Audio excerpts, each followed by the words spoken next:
বাংলাদেশ ঢাকায় আন্তর্জাতিক বৌদ্ধবিহারে সম্প্রীতি ভবনের ভিত্তিপ্রস্তর স্থাপন করেছেন প্রধান উপদেষ্টা ডক্টর মোহাম্মদ ইউনূস। সকালে মেরুল বাড্ডায় আন্তর্জাতিক বৌদ্ধবিহারে বাংলাদেশ বুদ্ধিস্ট ফেডারেশনের সম্প্রীতি ভবনের ভিত্তিপ্রস্তর স্থাপন করেন তিনি।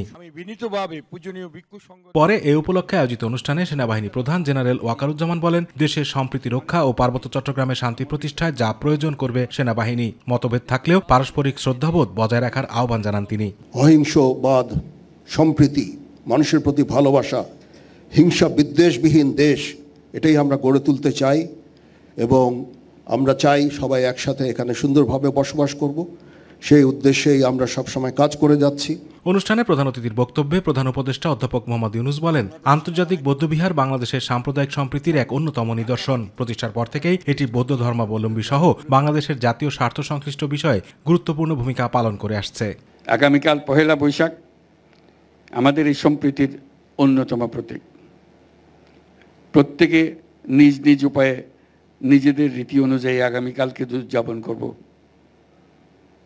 আমরা সবাই সার্বজনীন এই উৎসবে অংশ নেব। আজকে আমি যেখানে আছি, এই আন্তর্জাতিক বৌদ্ধবিহার বাংলাদেশের সাম্প্রদায়িক সম্প্রীতির অন্যতম নিদর্শন হোক। প্রতিষ্ঠার পর থেকে এটি বৌদ্ধ ধর্মাবলম্বী সহ বাংলাদেশের জাতীয় স্বার্থ সংশ্লিষ্ট বিষয়ে গুরুত্বপূর্ণ ভূমিকা পালন করে আসছে। বৌদ্ধবিহারগুলো প্রাচীনকাল থেকে শিক্ষা দীক্ষায় ভূমিকা রাখছে উল্লেখ করে তিনি বলেন, বিশ্ব মানবতার কল্যাণে বাণী প্রচার করেছিলেন গৌতম বুদ্ধ। মহামানব গৌতম বুদ্ধ বিশ্ব মানবতার কল্যাণে সম্প্রীতি ও সাম্যের বাণী প্রচার করেছিলেন। বৌদ্ধ ধর্ম জীবজগতের সকল প্রাণীর মঙ্গল কামনা করে।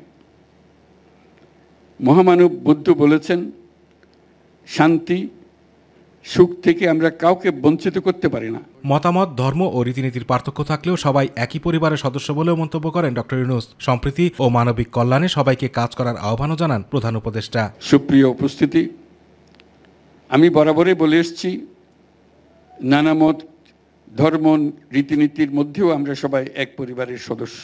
আমাদের সম্প্রীতি ও মানবিক মূল্যবোধের জয় হোক, বিশ্বে শান্তি বিরাজ করুক।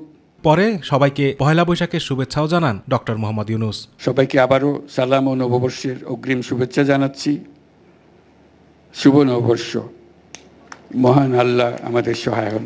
আতিকুর রহমান তিতাস, মাই টিভি। সুকোমল বড়ুয়া মহোদয়কে।